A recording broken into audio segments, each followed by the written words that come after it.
हमने अपने महापुरुषों को बांट दिया, जाति के आधार पर, धर्म के आधार पर, वोट लेने के आधार पर। जब हम महापुरुष जो हमारे पूरे देश के होते हैं, पूरी संस्कृति के होते हैं, उनको हम अपने मतलब से बांट लेते हैं, तो एक व्यंग मैं पढ़ना चाहता हूं और राष्ट्रपिता महात्मा गांधी जी के लिए पढ़ना चाहता हूं। पिछले दिनों जितना बंटवारा गांधी जी का हुआ राजनीति में, शायद ही किसी का हुआ हो। कुछ लोग, गंभीरता से सुनिए, जहां कहीं छू जाए आशीर्वाद देना, कि कुछ लोग आपस में बहस कर रहे थे, एक दूसरे के दिमाग का तहस नहस कर रहे थे। एक बोला गांधी बापू बहुत महान थे, वो राजनीति से बिल्कुल दूर, बिना पार्टी के सच्चे इंसान थे।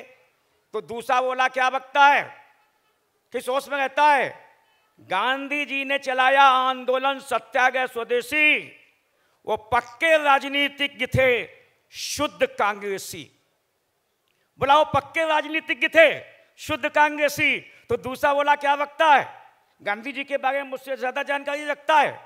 गांधी जी ने हमेशा, बापू जी ने हमेशा दलितों को गले से लगाया, उन्हें आगे बढ़ाया, उनके लिए एक बहुत बड़ा काम किया, उन्हें हरिजन जैसा नाम दिया। और जब इन्हीं लोगों ने उनकी समाज पे चप्पल चलाए, जब इनमें से कुछ लोगों ने उनकी समाज पे चप्पल चलाए, तो गांधी जी कुछ नहीं बोले बल्कि मुस्कुराए। इसलिए मैं दावे से कहता हूं भाई, गांधी जी कांग्रेसी नहीं थे पक्के बसपाई। तो तीसरा बोला क्या बकता है, गांधी जी के बारे में मुझसे ज्यादा जानकारी रखता है। आदमी जिंदगी भर झल झूठ फरेब में डोलता है, लेकिन मरते समय, अंतिम समय बिल्कुल सच बोलता है। अंतिम समय में गांधी जी ने राम राम की आवाज लगाई। इसलिए मैं दावे से कहता हूं, गांधी जी थे पक्के भाजपाई। बहुत अच्छे। इसलिए मैं दावे से कहता हूं कि गांधी जी पक्के भाजपाई। और जिस बात को कहने के लिए व्यंग लिखा गया वो सुनेगा। ये सुन सुन के एक बुजुर्ग बहुत परेशान था, ना हिंदू था न मुसलमान था, सच पूछिए वो समूचा हिंदुस्तान था। उसने दोनों हाथ जोड़ के कहा कि भाई, राजनीति की आगी ने हमारी देह को तो काट ही दिया है, अब आत्मा को तो मत काटो।